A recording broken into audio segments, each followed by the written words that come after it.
Efesios capítulo 6, verso 17, dice: tomad el yelmo de la salvación.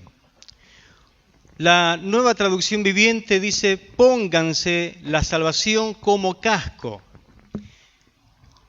La traducción al lenguaje actual dice que la salvación los proteja como un casco. Y la palabra de Dios para todo dice: utilicen la salvación como casco protector.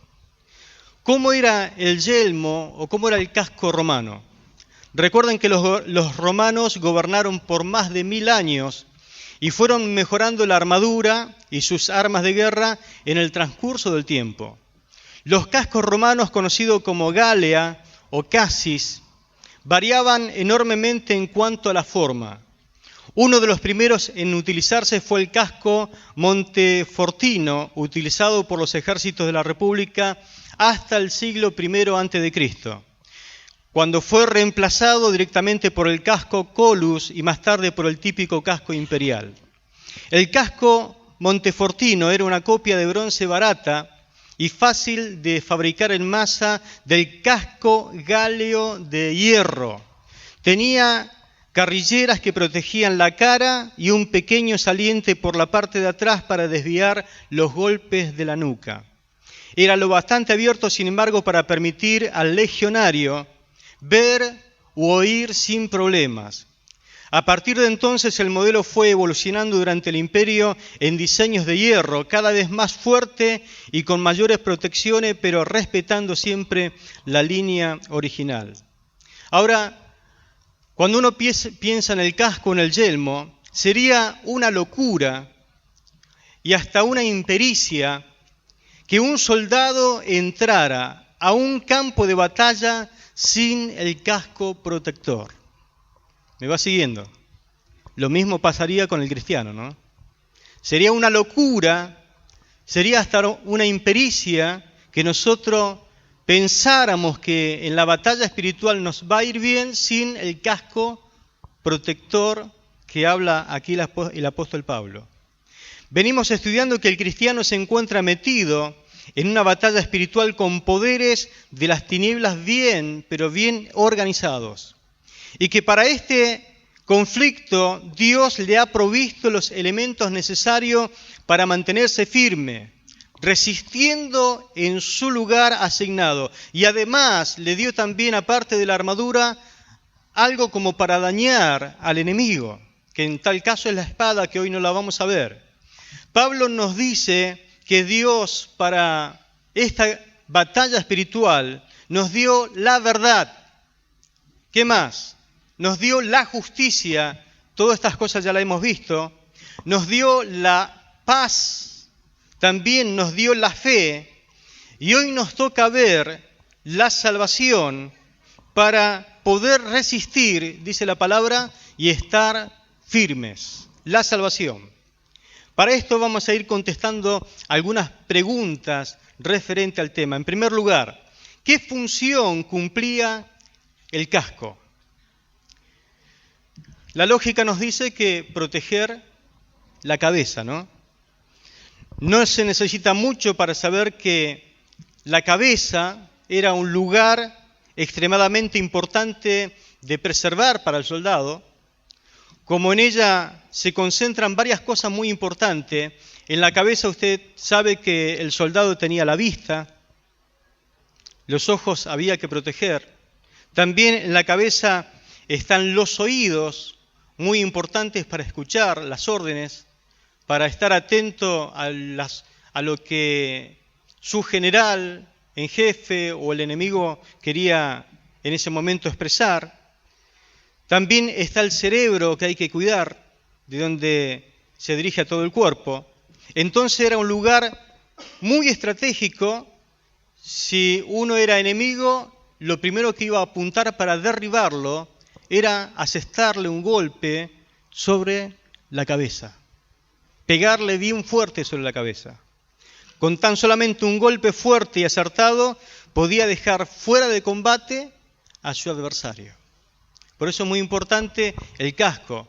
Es más, algunos ejércitos fueron implementando una espada muy larga que se la manejaba de alguna forma como para pegar ese golpe en la cabeza del soldado.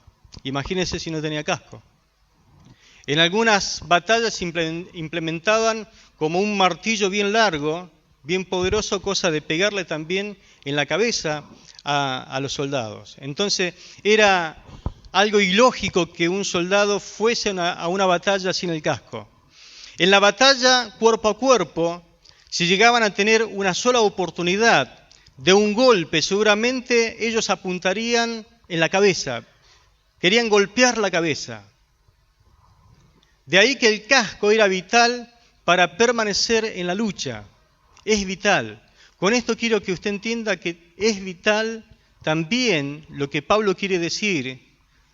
Tomad, es decir, reciban el escudo, reciban el yelmo de la salvación para ponerse sobre la cabeza, para proteger la cabeza. Segunda pregunta, ¿qué tiene que ver entonces aquí la salvación con la lucha espiritual? ¿Qué tiene que ver la salvación con la lucha espiritual? Pablo ve a la salvación como el casco del soldado. Anteriormente, en el mensaje pasado, también vimos que la fe tenía 3 aspectos.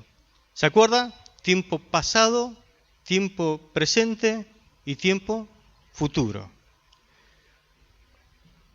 Con relación a la salvación, podemos decir también que hay 3 aspectos: el pasado, el presente y el futuro.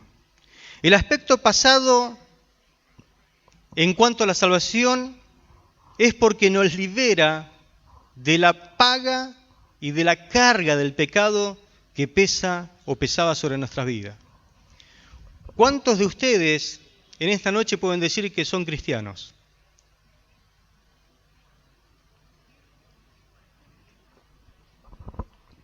¿Eres cristiano? ¿Fuiste salvado? ¿Cuándo ocurrió esto? ¿Cuándo ocurrió que usted se hizo cristiano, fue salvo?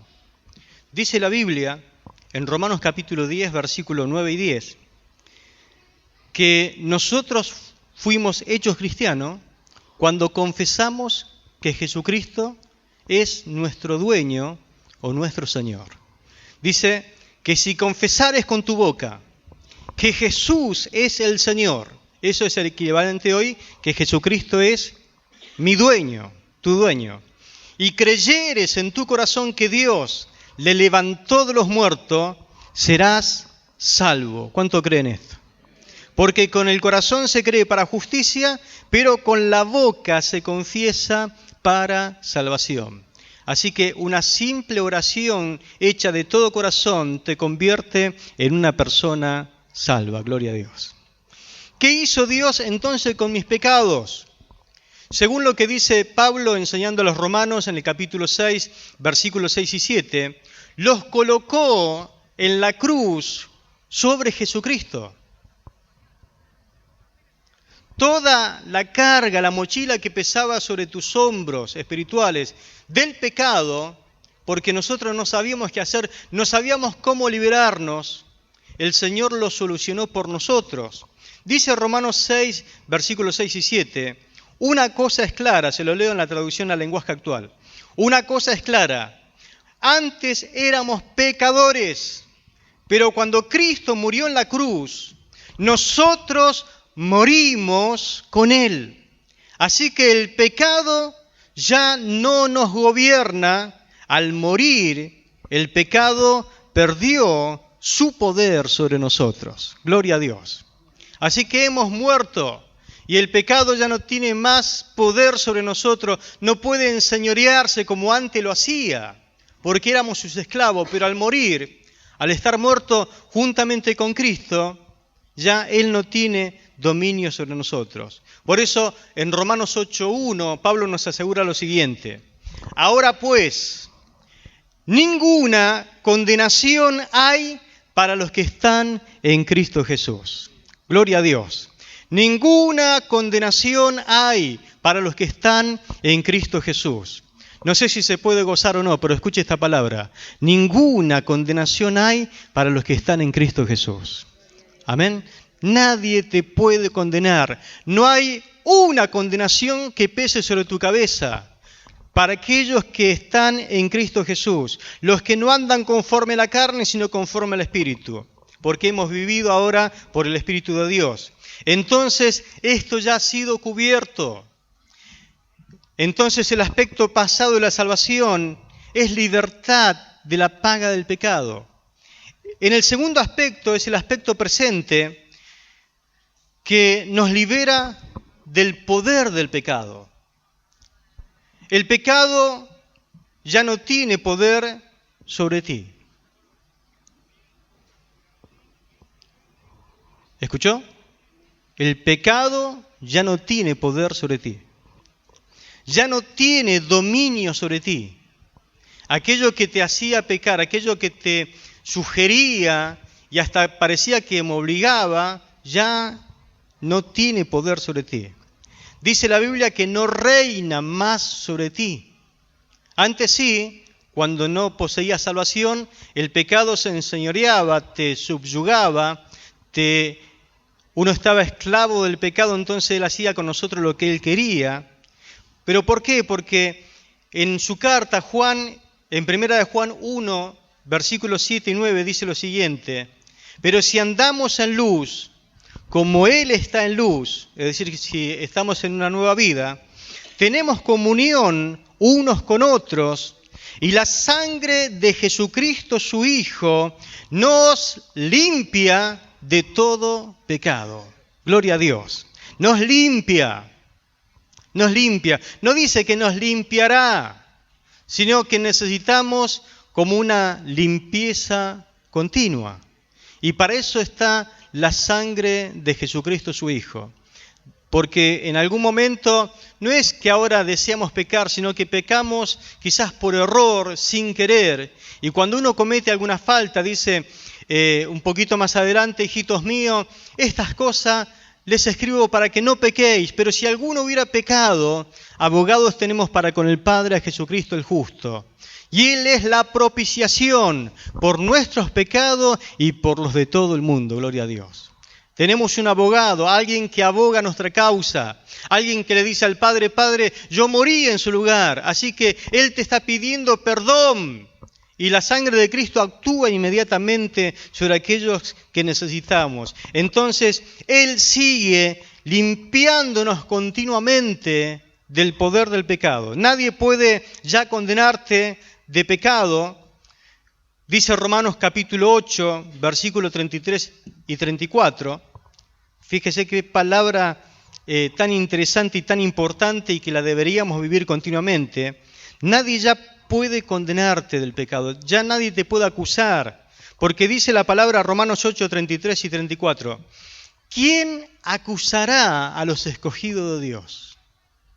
Hay un momento en que el diablo se mofaba de nuestras vidas y lo increpaba a Dios, quizás diciendo: mira cómo peca contra ti y las cosas que hace, que es digna de condenación. Pero cuando vinimos a Cristo y le pedimos perdón y nuestra deuda está saldada con Dios, llega un momento en que el diablo también se va hacia Dios y quiere acusarnos, quiere sacar a luz pecados ya perdonados, cosas que hicimos en el pasado, pero no puede, porque dice la palabra: ¿quién acusará a los escogidos de Dios? Dios es el que justifica. Esa palabra justificación significa como si nunca hubiésemos pecado. Así nos ve Dios. ¿Quién es el que condenará? Cristo es el que murió, más aún el que también resucitó, el que además está a la diestra de Dios, el que también intercede por nosotros. ¿Se da cuenta cómo la salvación también es continua? No solamente está en el pasado, hay alguien que está abogando por ti. Hay alguien que continuamente vive para interceder por tu vida. No es que intercede en el pasado, va a interceder en el futuro. Él vive intercediendo por ti. Él vive orando por ti, para que tu fe no caiga, para que no cedas, para que puedas tener victoria. Si hay alguna victoria que has ganado en esta semana, es por la intercesión de Cristo Jesús a favor de tu vida. Nadie te puede acusar, mi hermano. Nadie te puede condenar, mi hermana. Ninguna condenación hay. Él ha perdonado todas tus transgresiones por causa de su amor, por causa de su nombre. Él continúa purificándote. Él te sigue limpiando. Es como Jesús le dijo a Pedro un día que le estaba enseñando en Juan capítulo 13, el que ha sido bañado, porque el Señor te bañó un día, su sangre te limpió, su palabra te limpió y te hizo perfectamente limpio. El que ha sido bañado, simplemente por el resto de su vida, necesita solamente limpiarse los pies. Una limpieza diaria y continua. ¿Cuánto han sido bañados por la palabra del Señor? Han sido limpios. Claro, pero saben que en aquella oportunidad cuando el Señor habla de esto, no existía baños en las casas. Los baños eran públicos. Entonces uno se bañaba en un baño público y cuando iba para su casa se tenía que volver a limpiar los pies porque el polvo, las calles que no son como la de nuestra ciudad, allí había polvo, se ensuciaban, entonces necesitaban llegar a casa y solamente limpiarse los pies. Jesús te bañó un día, te limpió. Lo único que necesitamos diariamente es limpieza continua. Fuiste salvo, pero necesitas mantener la salvación en el nombre de Jesús. El que te bañó, por así decirlo, Cristo Jesús, te ha salvado. Lo único que necesitamos es desempolvar los pies con una limpieza diaria. Nuevamente Pablo en Romanos 5:10 dice, porque si siendo enemigos fuimos reconciliados con Dios por su muerte, por la muerte de su Hijo, mucho más estando reconciliados seremos salvos por su vida. Gloria a Dios. Es decir, estás siendo salvado ahora continuamente por su vida. Él murió por ti, pero porque Cristo vive, hoy estamos celebrando que Cristo resucitó. Amén. Por esa resurrección, Él nos mantiene limpios y salvos. Él entonces te limpia continuamente. Hay un tercer aspecto, el aspecto futuro de la salvación, que dice que seremos libertados de la presencia del pecado. ¿Cuánto dicen amén a esto? ¿Cómo que seremos libertados de la presencia del pecado? No sé si usted ha llegado a tal nivel de santidad que en algún momento odia el pecado. Eso que te separó de Dios y que te puede separar. La paga del pecado es muerte. El pecado va a hacer con tu vida, si le das lugar, lo que le hizo a Jesús en la cruz. El pecado no juega, el pecado tiene tanto poder que derribó al querubín más hermoso que existía en la creación, llamado hoy Satanás. Lo arruinó, hizo que él perdiera su lugar de privilegio en el cielo. El pecado arruinó la primer familia, el pecado arruina a cualquiera que le dé lugar. Por lo tanto, si hay algo que nosotros tenemos que rechazar y no querer nunca ceder, es al pecado. Pero la salvación a nosotros nos dice y nos hace entender su palabra que un día Dios hará desaparecer el pecado. Jesús venció al pecado. Amén. Y un día terminará su obra haciéndolo desaparecer. Dice la palabra del Señor en Apocalipsis 21:4, que viene un día cuando ya no habrá más pecado. ¿Es correcto eso? ¿Lo podemos saber por la palabra? Sí, Apocalipsis 21:4 dice: enjugará Dios toda lágrima de los ojos de ellos, y ya no habrá más muerte, ni habrá más llanto, ni habrá más clamor, ni dolor, porque las primeras cosas pasaron. Gloria a Dios. Ahora, fíjese un poquito más detalladamente y mire lo que dice la palabra, lo que le está diciendo. Que Dios enjugará de todo rostro las lágrimas de ellos. Y dice la palabra, ya no habrá más muerte.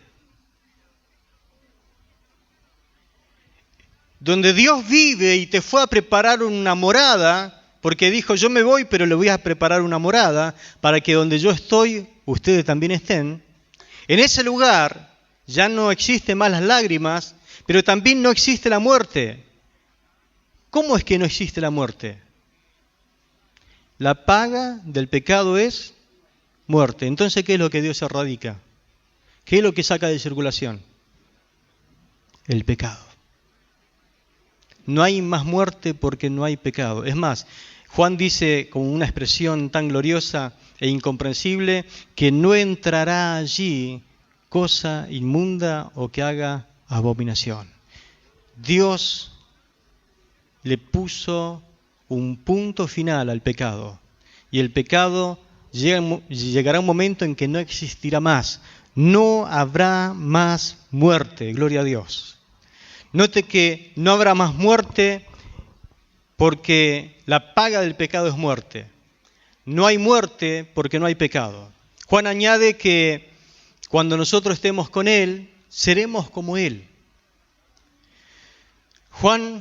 Primera de Juan 3:2 dice, y seremos como Él, porque le veremos tal como Él es. ¿Y cómo es Él? ¿Cómo es el Señor? Él no tiene pecado. Él nunca ha pecado. El pecado no tiene nada que ver con la persona de Jesús. Y dice la Biblia, nosotros seremos como Él.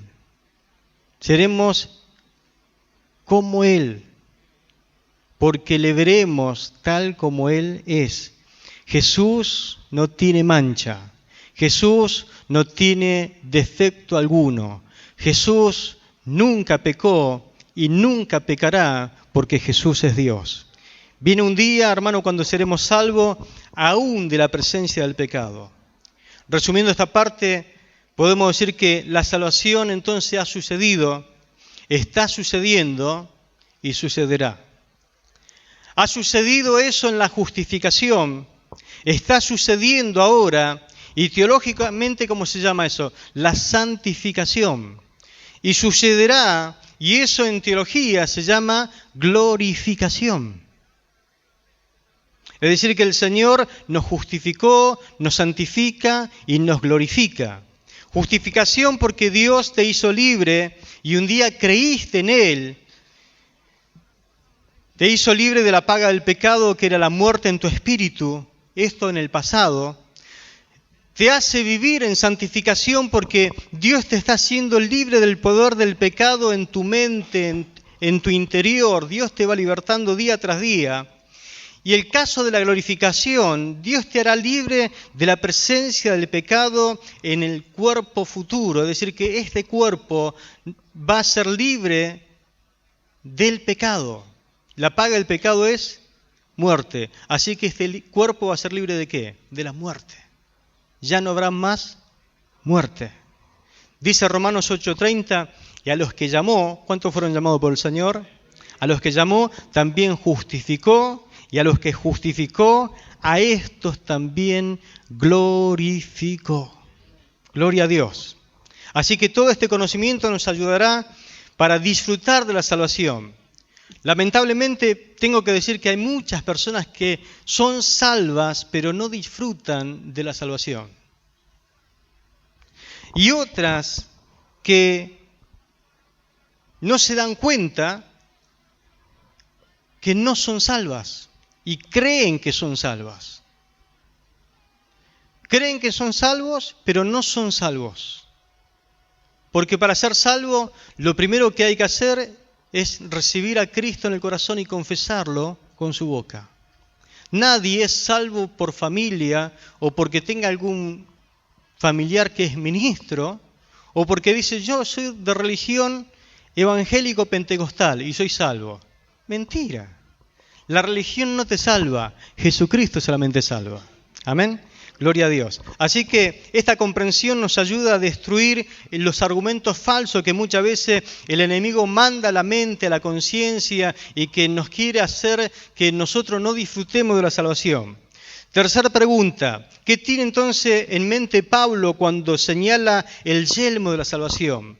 Aquí se trata, cuando Pablo menciona y dice, ustedes pónganse el yelmo de la salvación, está hablando de la esperanza futura, de la ayuda que Dios nos va a dar cuando regrese el Señor, cuando Él le ponga fin a todo lo que nosotros nos toca pasar. La fe proyectada hacia el futuro la llamamos esperanza, esperanza. Y el cristiano, para mantenerse de pie en la batalla espiritual, esa batalla diaria que te toca enfrentar todos los días, que además la Biblia dice que hay un día malo, hay un día de batallas terribles, donde usted dice, hoy me parece que era mejor no levantarme, porque tenés problemas en el trabajo, te levantaste y sin querer respondiste mal a tu esposa y se armó un conflicto en casa, tus hijos te respondieron mal y también se perdió la comunión. Eso, en vez de parecerse un pedacito de cielo, parece un pedazo del infierno el hogar. Y usted dice, ¿qué pasa acá? Y ahí usted, si no es muy espiritual, parece que no distingue que hay una lucha espiritual. Hermano, no peleamos contra carne y sangre. Es decir, nuestra lucha no es contra algo que se ve, sino es espiritual. ¿Cómo es la lucha? Espiritual es la lucha. Espiritual. Así que eso no se arregla a las trompadas, ni se arregla gritando. Se arregla orando. Orando. Se arregla citando la palabra. Se arregla viviendo la verdad. Se arregla entendiendo la justificación. Se arregla traccionando ese día escabroso y que cuesta mucho con la paz que te provee la buena relación con Dios. Amén. Se arregla con la fe y se arregla también viviendo la salvación. Por eso es muy importante los que estamos compartiendo.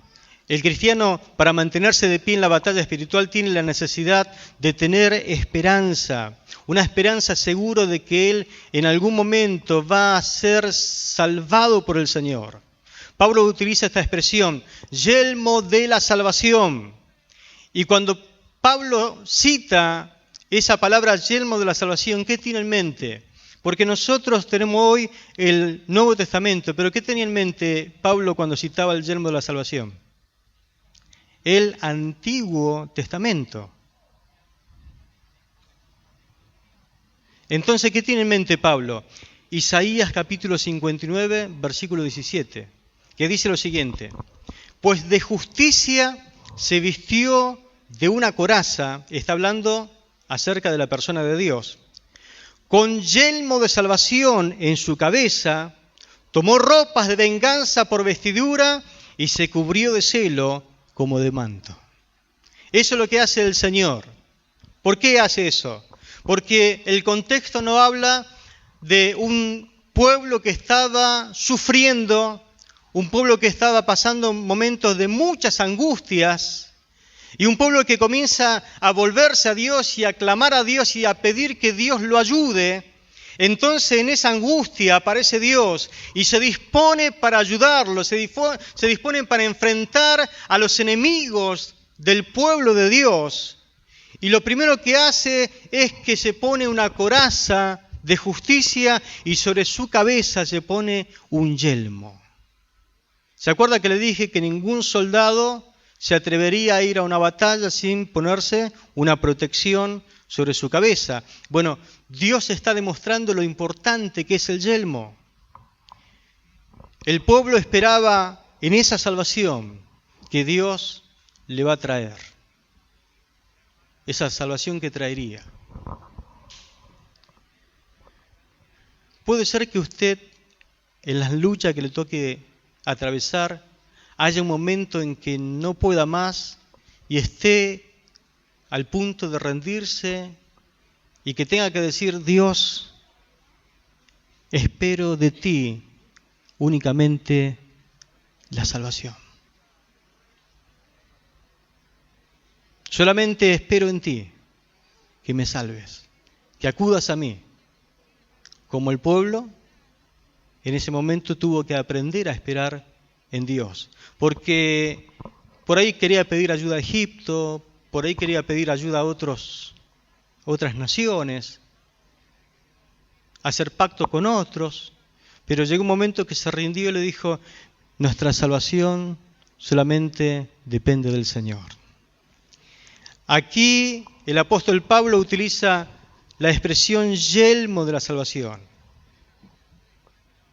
Y vuelve a utilizar Pablo esa metáfora en 1 Tesalonicenses 5:8, que dice: pero nosotros, que somos del día, seamos sobrios, habiéndonos vestido con la coraza de fe y de amor, y con la esperanza de salvación como yelmo.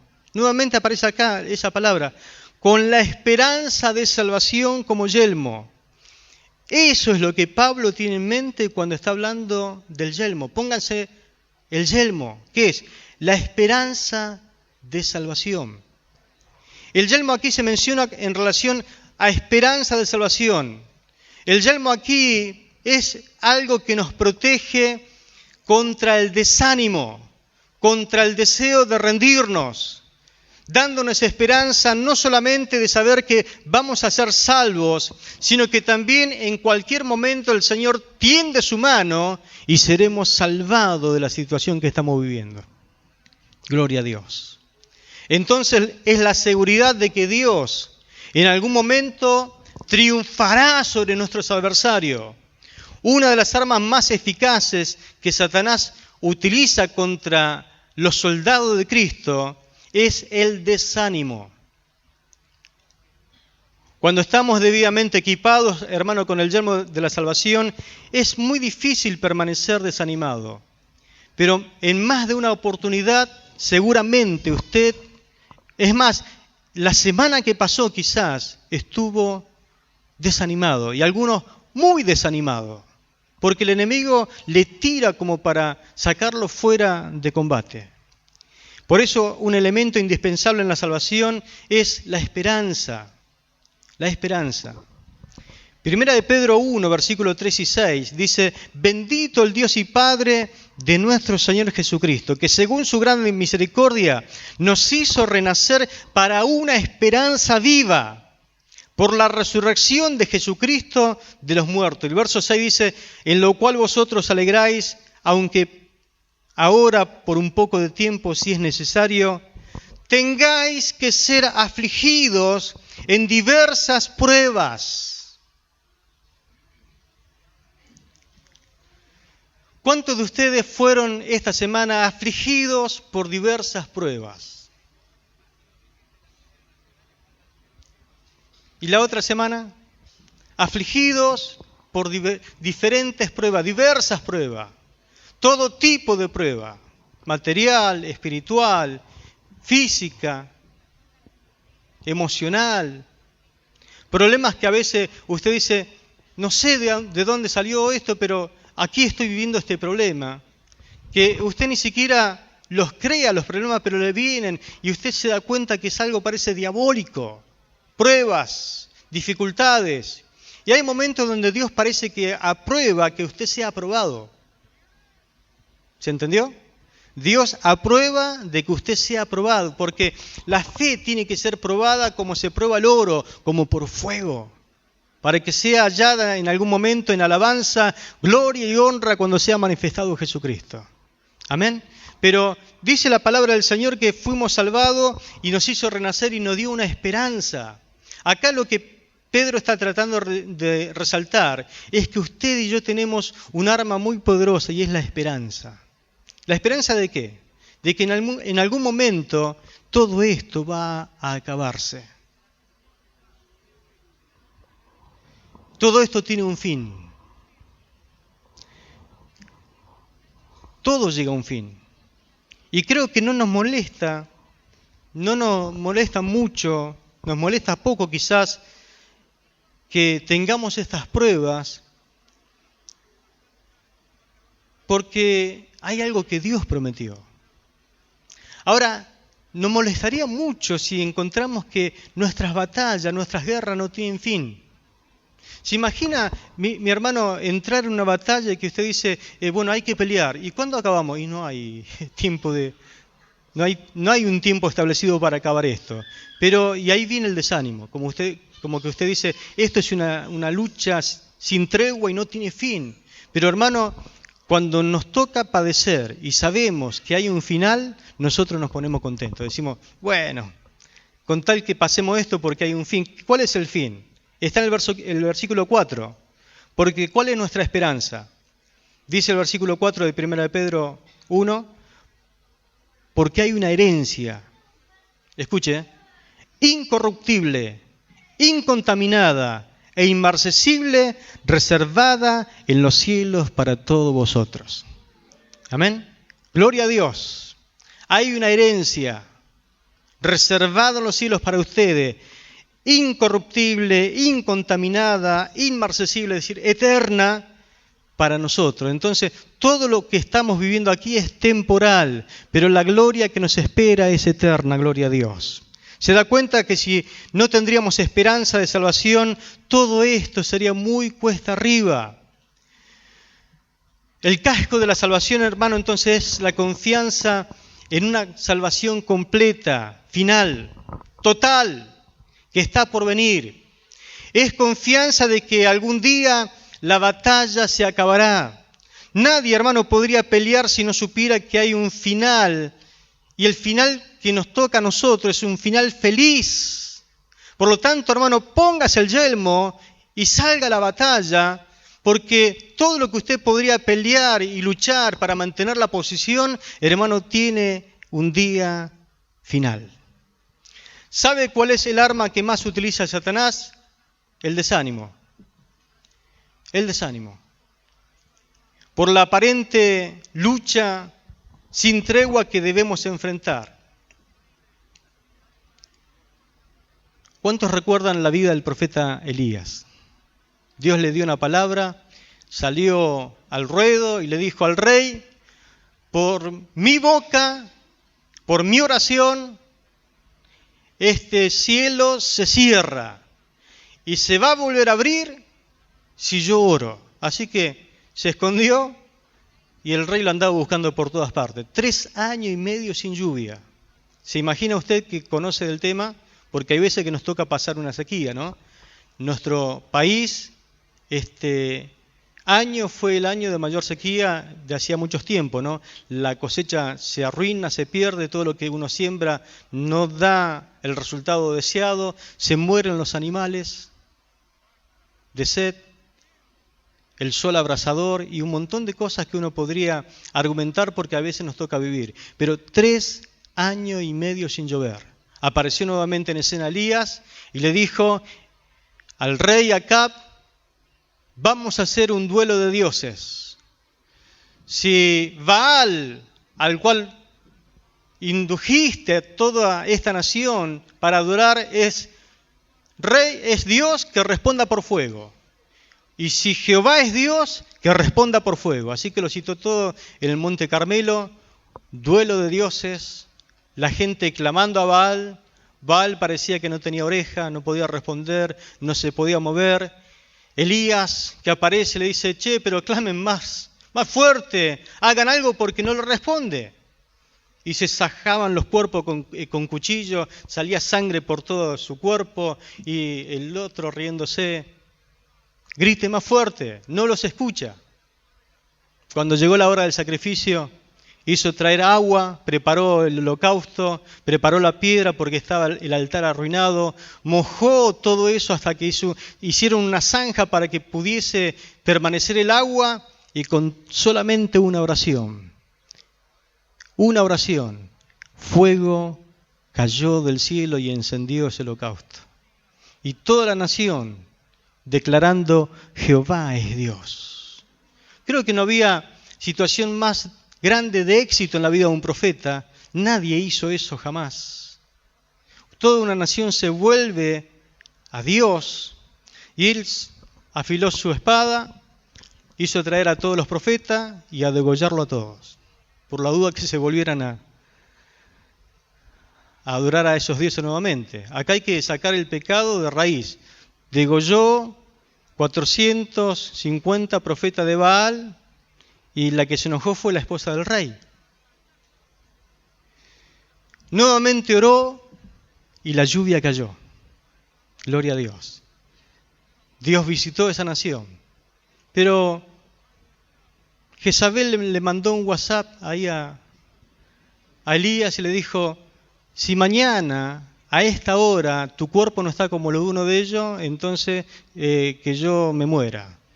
Lo amenazó y él creyó la amenaza, sabía que era una mujer poderosa, pero hermanos, no sé si se da cuenta la dimensión de lo que él hizo comparado con la amenaza de ella. Algo le pasó a Elías acá en la cabeza. ¿Qué era lo que no tenía puesto? Se sacó el yelmo. Fue como que se relajó. Fue como que logró todo lo que realmente él había anhelado y vivido en su corazón. Y llegó un momento en que habrá llegado a casa, cuando le llegó el WhatsApp, tenía el yelmo de la salvación sacado, no estaba sobre su cabeza. Y dice la palabra que tomó a su criado y lo llevó a Berseba, lo dejó ahí y dijo: quédate acá, yo sigo camino al desierto, y huyó hasta que se metió en una cueva.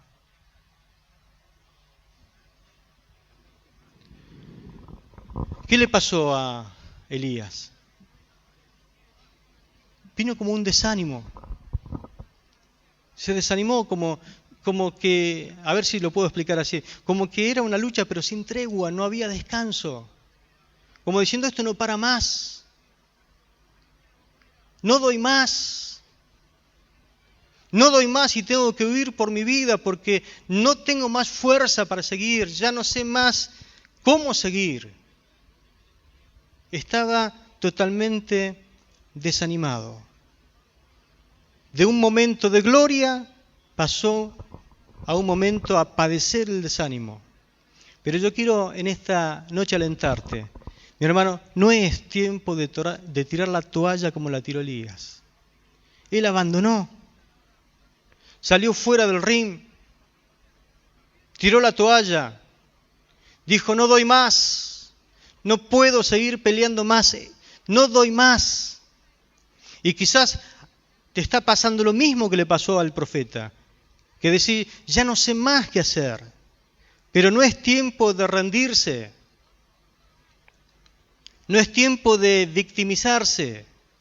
En una de sus charlas con Dios le dijo: solamente Dios, yo he quedado. Han matado a todos tus profetas. Nadie te es fiel aquí en Israel. Solamente yo he quedado. Usted que lee la Biblia, ¿qué me dice? ¿Solamente él había quedado? Dios al final le responde y le dice: Elías, en una de esas encomiendas que le da, mira, te toca hacer esto, aquello y lo otro. Y por las dudas, si no lo sabía, hay 7.000 rodillas que todavía no se doblaron ante Baal. Así que tengo en este pueblo 7.001 rodillas que no se doblaron, y una es tuya solamente. Y nosotros creemos que somos los únicos espirituales, los únicos que oramos y Dios hace algo, los únicos que Dios puede usar. No es tiempo de rendirse. No es tiempo de sacarse el yelmo de la salvación y abandonar la batalla. No es tiempo de huir. No es tiempo de huir. No podés abandonar el camino del Señor. No es tiempo, mi hermano, de querer morirse. ¿Sabe qué le pasó a Elías? Se metió en una cueva, Dios comenzó a tratar con él y en algún momento le dijo: Señor, yo no soy más, yo no soy mejor que mis antepasados. Así que quítame la vida. Le estaba diciendo: Dios, quiero morirme. Se da cuenta que hay gente que quiere morirse porque está rendida, está desanimada, pero lo que le pasa es que todavía no se han puesto sobre su cabeza el yelmo de la salvación. No es tiempo de huir. Note cómo Dios acude a salvarlo, porque el yelmo de la salvación es la esperanza de que Dios viene para salvarnos. Dios acude a salvar al profeta y se aparece Dios allí en esa cueva donde estaba y aparece un viento que rompía las peñas. Y Dios no estaba en el viento. Aparece nuevamente, pero un terremoto que parecía que se rompía todo. Dios no estaba en el terremoto. Después aparece el fuego. Y usted sabe que el fuego de la presencia de Dios parece que allí estaba. Dios no estaba en el fuego. Y luego nuevamente escucha otra manifestación y es un silbo apacible y delicado.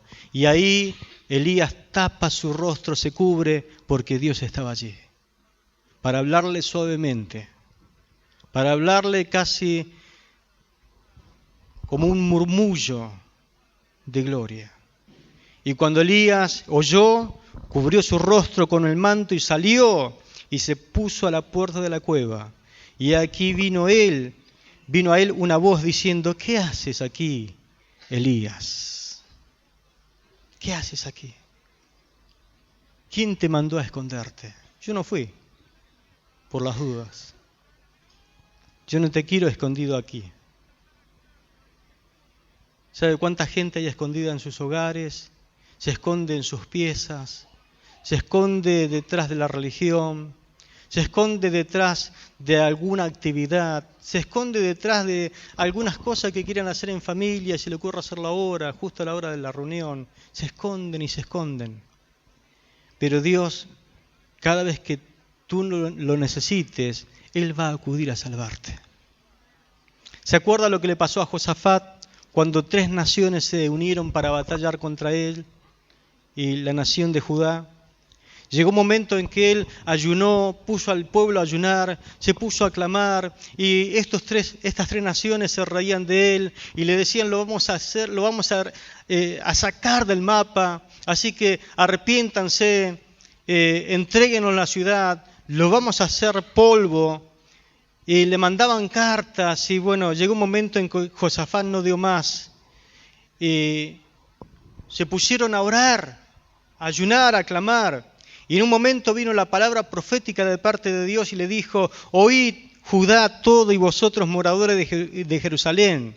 Y tú, oh rey Josafat, Jehová os dice así: no temáis, ni os amedrentéis delante de esta multitud tan grande, porque no es vuestra la guerra, sino de Dios. Mañana descenderéis contra ellos, y aquí que ellos subirán por la cuesta de Cis, y los hallaréis junto al arroyo, antes del desierto de Jeruel. No habrá para que peleéis vosotros en este caso.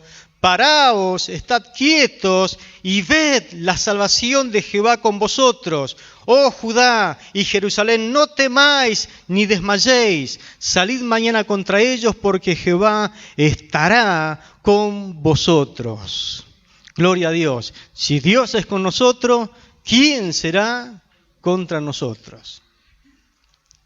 Así que salió el rey, puso el ornamento santo adelante, todo vestido, y dijeron: bueno, cantemos a Dios, porque su misericordia es para siempre. Cuando comenzaron a cantar, Dios puso emboscada a una nación contra otra, no quedó uno en pie. Los confundió Dios, porque cuando su pueblo canta, cuando su pueblo le alaba, cuando usted en medio de la dificultad le canta alabanzas a Dios, el enemigo se confunde. Amén. Dios salió al encuentro. ¿Cuántos están desanimados en este día? Desanimado. Dice Efesios 3:13, por tanto les pido que no se desanimen por mis tribulaciones a favor de ustedes, pues ellas son la gloria de ustedes. Pablo sabe que le escribe a los Efesios y le dice: veo que muchos están desanimados por causa de que yo estoy en la cárcel. Si hay motivo para desanimarse, ¿no? ¿Por qué está desanimado? Y porque aquel hermano está enfermo y Dios no lo sana. Aquel hermano está pasando una tribulación y ¿cuántos vamos a orar? Y parece que no pasa nada. Y sobran los motivos a veces, ¿no? Es tan fácil desanimarse que Pablo le manda una carta y le dice, che, no es motivo de desanimarse de que yo soy el que está preso, no ustedes. Por lo menos oren por mí. ¿Por qué estás desanimado? ¿Porque alguien habló mal de tu persona? ¿Porque alguien te criticó? ¿Por qué estás desanimado?